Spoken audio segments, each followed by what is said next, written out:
بسم اللہ الرحمن الرحیم، الصلاۃ والسلام علیک یا سیدی یا رسول اللہ وعلی آلک واصحابک یا سیدی یا حبیب اللہ، نحمدہ ونصلی ونسلم علی رسول الکریم، اما بعد فاعوذ باللہ من الشیطان الرجیم، بسم اللہ الرحمن الرحیم۔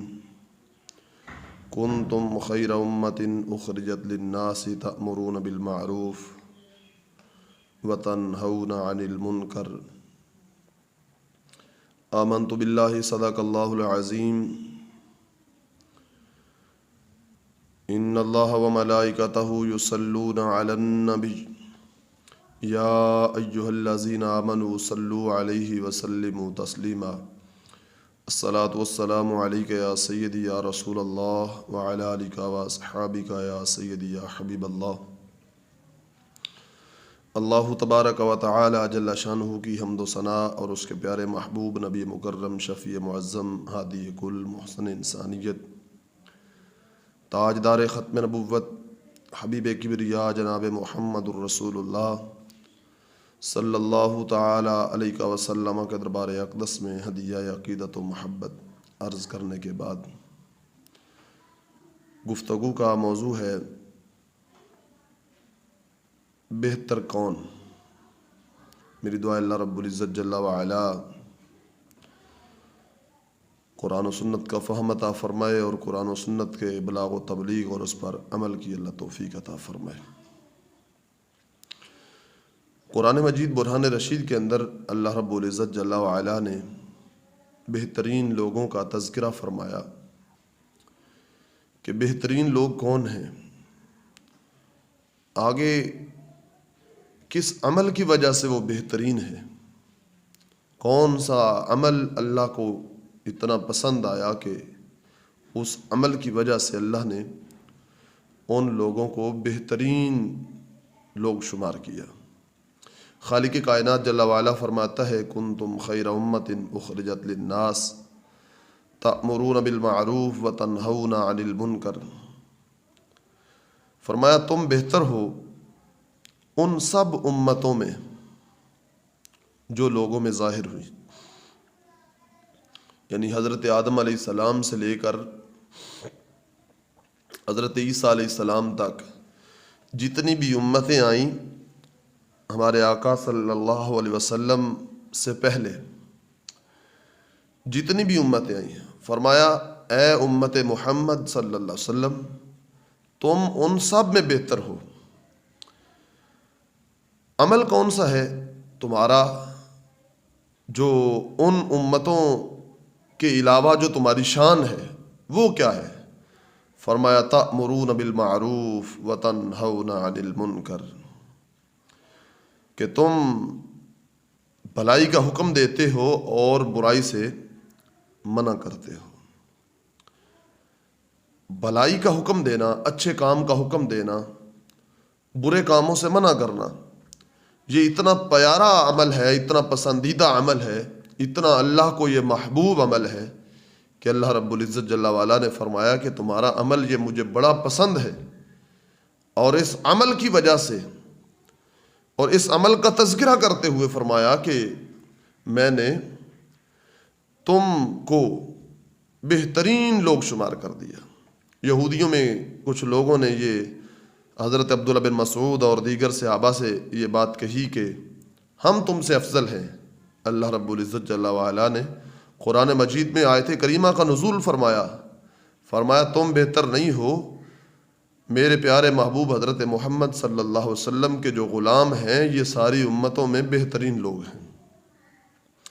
یاد رہے کہ نیکی کی دعوت دینا اور برائی سے منع کرنا یہ وہ عظیم منصب ہے کہ جو اللہ تعالیٰ نے اپنے انبیاء کرام کو عطا فرمایا۔ جب اللہ تعالیٰ نے اپنے پیارے محبوب حضرت محمد صلی اللہ علیہ وسلم کو مبعوث فرمایا تو نبوت کا دروازہ بند کر دیا۔ اب قیامت تک کوئی نیا نبی نہیں آئے گا، قیامت تک حکومت میرے آقا کی ہے،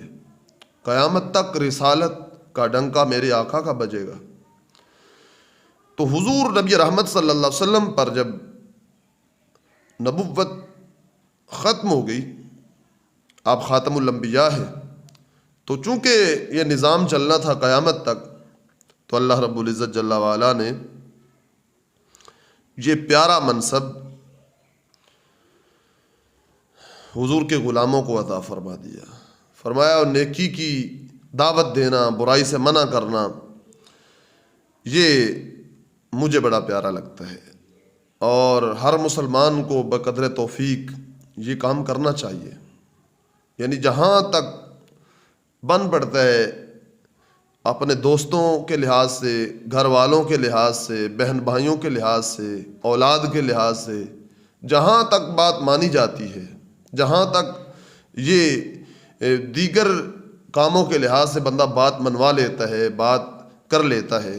وہاں پر نیکی کی بات بھی کرنی چاہیے اور برائی سے جو ہے وہ منع کرنا چاہیے۔ اس پر بہت ساری احادیث جو ہے وہ ہمیں سہارا دیتی ہیں، ہمیں اس چیز کا جذبہ دیتی ہیں کہ ہم نیکی کا حکم دیں، نیکی کی دعوت دیں، نیکی کو پھیلائیں اور برائی سے جو ہے وہ لوگوں کو روکیں۔ اس پر ایک بہت پیاری حدیث مبارکہ ہے، سرکار دو عالم صلی اللہ علیہ وسلم آپ ارشاد فرماتے ہیں، ان رسول اللہ صلی اللہ علیہ وسلم قال ما من داع يدعو الى هدى الا كان له مثل اجر۔ میرے آقا صلی اللہ علیہ وسلم فرماتے ہیں کہ جو بھی بلانے والا ہدایت کی طرف بلاتا ہے، اس کے لیے اتباع کرنے والے کے برابر اجر اس کو ملتا ہے۔ یعنی ایک ہے نیکی کرنے والا، ایک ہے نیکی کی ترغیب کرنے والا، نیکی کی طرف دوسرے کو لانے والا۔ فرمایا جو کسی کے کہنے پر ایک نمازی بن گیا، کسی کے کہنے پر روزہ دار بن گیا، اچھے کام کرنے شروع کر دیے، فرمایا جس نے اس کو نیکی پر لگایا، میرے آقا علیہ السلام فرماتے ہیں کہ نیکی کرنے والے کے برابر اجر نیکی کرنے کا حکم کرنے والے کو اللہ عطا فرمائے گا۔ اور یہ بھی نہیں کہ جس نے کسی کے کہنے پہ نیکی کی اس کے معاذ اللہ کوئی ثواب میں کمی آئے گی اور اس کا ثواب اللہ دوسرے کو دے دے گا، ایسا نہیں ہے، بلکہ اس کو بھی ثواب برابر ملے گا عمل کرنے والے کو، لیکن جو عمل کرنے کا حکم کرنے والا ہے اس کو اللہ دوہرا اجر عطا فرمائے گا۔ یعنی ایک اس کا اپنا عمل اور ایک جس کو اس نے ترغیب دی اور نیکی کی طرف بلایا، اللہ رب العزت جل وعلا اس کو ثواب عطا فرمائے گا۔ یہاں پہ ہمارے نسخہ ہاتھ آ گیا کہ اپنی نمازوں کو، اپنے روزوں کو، اپنی نیکیوں کو ہم بڑھائیں، تو ایک اس میں عمل یہ بھی ہو سکتا ہے کہ ایک نماز ہم پڑھیں خود جو ہم پہ فرض ہے، اور دوسرا ہم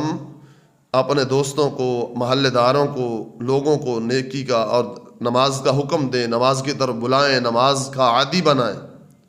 تو جتنے لوگ ہمارے ساتھ شامل ہوتے جائیں گے، اللہ رب العزت جل وعلا اتنا زیادہ اس کا اجر عطا فرمائے گا۔ دوسری طرف ہمارے آقا صلی اللہ علیہ وسلم فرماتے ہیں جو بھی بلانے والا گمراہی کی طرف بلاتا ہے، اس کے پیچھے چلنے والوں کے گناہ کے برابر اس کو گناہ دیا جاتا ہے۔ یہ نہیں کہ کسی کو برائی پہ لگا دیا تو اب اس کا اپنا عمل ہے، اب اس کو صرف اس کا عذاب دیا جائے گا، نہیں۔ ایک ہے گناہ کرنے والا، ایک ہے گناہ کی طرف اس کو لانے والا۔ جب تک وہ گناہ کرتا رہے گا، جتنی بار وہ گناہ کرے گا، گناہ کی طرف لانے والے کو بھی اتنا ہی جو ہے اس کا عذاب ہوگا اور اس کے برابر ہی اس کو گناہ بھی ملے گا۔ اب اس میں بھی یہ نہیں ہے کہ جو گناہ کی طرف لانے والا ہے اب عذاب اسی کو ہوگا، گناہ کرنے والے کو نہیں، گناہ کرنے والے کو بھی عذاب اتنا ہی ہوگا، لیکن جو گناہ کی طرف بلانے والا ہے اس کو بھی اس کا عذاب جو ہے وہ بھگتنا پڑے گا، اور جو ہے اس میں کمی بھی نہیں آئے گی، یعنی کہ دونوں اس میں مجرم ہیں۔ گناہ کرنے والا اور گناہ کی طرف لانے والا۔ تو اس واسطے ہمارے آقا صلی اللہ علیہ وسلم نے بے شمار احادیث طیبہ کے اندر ارشاد فرمایا کہ نیکی کی دعوت دی جائے، برائی سے لوگوں کو منع کیا جائے، اس سے ایک ایسا نور پھیلے گا کہ ایک روحانیت بڑھے گی اور اللہ رب العزت کا جو ہے وہ قرب نصیب ہوگا۔ مسند امام احمد کے اندر ایک حدیث مبارکہ موجود ہے جس میں سرکار دو عالم صلی اللہ علیہ وسلم ارشاد فرماتے ہیں، حضرت سیدنا مولا علی شیر خدا کرم اللہ وجہ الکریم اس کے راوی ہیں۔ سید عالم نور مجسم شفیع معظم صلی اللہ علیہ وسلم نے ارشاد فرمایا، اعطیت ما لم یعط احد من الانبیاء۔ ہمارے آقا صلی اللہ علیہ وسلم ارشاد فرماتے ہیں کہ مجھے وہ کچھ عطا کیا گیا، ما لم یعط احد من الانبیاء، جو مجھ سے پہلے انبیاء کرام میں سے کسی کو نہیں دیا گیا۔ یعنی کچھ خاص چیزوں کا تذکرہ فرما دیا کہ یہ جو چیزیں ہیں یہ صرف میرا خاصہ ہیں، اللہ نے صرف مجھے دی ہیں۔ قلنا یا رسول اللہ صلی اللہ علیہ وسلم ما ہوا، تو صحابہ کرام علیہم الرضوان نے عرض کی، یا رسول اللہ صلی اللہ علیہ وسلم وہ کیا کیا چیزیں ہیں جو صرف آپ کو دی گئی، آپ سے پہلے نبیوں کو وہ نہیں دی گئی؟ ہمارے آقا صلی اللہ علیہ وسلم فرماتے ہیں، قال نصرت بالرعب، میری رعب سے مدد کی گئی، وَأُعْتِيتُ مَفَاتِيحَ الْأَرْضِ، اور زمین کے جو سارے خزانے ہیں ان کی چابیاں مجھے دی گئیں، وَجُعِلَ التُّرَابُ لِي طَهُورًا، اور یہ ساری زمین اللہ نے میرے لیے مسجد بنا دی، پاک فرما دی۔ ساری کائنات کی زمین جو ہے حضور کی آمد سے پہلے یہ ناپاک تھی، ہر جگہ پہ سجدہ کرنا، نماز پڑھنا یہ ناجائز تھا۔ خاص کچھ جگہیں ہوتی تھیں، عبادت گاہیں ہوتی تھیں جہاں پہ عبادت کی جاتی تھی، نماز پڑھی جاتی تھی۔ ہمارے آقا صلی اللہ علیہ وسلم جب تشریف لائے، حضور نبی رحمت صلی اللہ علیہ وسلم نے جب اس زمین پہ اپنا مقدس قدم مبارک رکھا تو حضور کے قدم کی برکت سے رب العزت جل جلالہ نے ساری زمین کو مسجد بھی بنا دیا اور پاک فرما دیا۔ حضور اس کا تذکرہ فرماتے ہیں کہ اللہ نے ساری زمین میرے لیے پاک فرما دی۔ وَجُعِلَتْ أُمَّتِي خَيْرَ الْأُمَمِ، اللہ نے میری امت کو ساری امتوں سے بہترین امت بنا دیا، یعنی اپنی امت کا تذکرہ فرما دیا۔ فرمایا کہ جو میری امت ہے اس جیسی کوئی امت نہیں، اور میری امت کو اللہ نے بہترین لوگ ارشاد فرمایا اور بہترین لوگوں میں شمار کیا۔ اور قرآن مجید برہان رشید کے اندر بھی آ گیا نا، کنتم خیر امت اخرجت للناس، پہلی امتوں میں تم بہترین ہو۔ پہلی امتوں میں جو ہے وہ بہترین تھے وہ لوگ، لیکن اپنے زمانے میں جب آخری امت آ گئی، آخری رسول صلی اللہ علیہ وسلم کی آخری امت آ گئی، تو حضور نبی رحمت صلی اللہ علیہ وسلم بھی فرماتے ہیں کہ وَجُعِلَتْ أُمَّتِي خَيْرَ الْأُمَمِ، اللہ نے میری امت کو ساری امتوں سے بہتر بنا دیا۔ اسی طرح کنز الاموال کے اندر بھی حدیث مبارکہ ایک موجود ہے